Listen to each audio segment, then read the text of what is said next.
আজ আমি বানাচ্ছি south Indian dish card rice.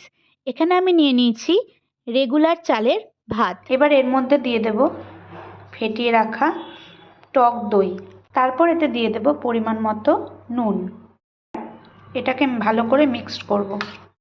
এবার কড়াইয়ে দিয়ে দিলাম সর্ষের তেল। সর্ষের তেলটা গরম হলে মটরের ডালটাকে এবার কিছুক্ষণ ভেজে নেব। ভাজা হয়ে গেছে। এবার এর মধ্যে দিয়ে দিব সর্ষে, কারি পাতা, শুকনো লঙ্কা কুচি, কাঁচা লঙ্কা কুচি। ফোড়নটা তৈরি হয়ে গেছে। ফোড়নটা এবার আমি এই ভাতের মধ্যে দিয়ে দেব। এবার এর মধ্যে ধনেপাতা কুচি দিয়ে ভালো করে মিশিয়ে নিলেই হয়ে গেল কার্ড রাইস। এবার এনজয়।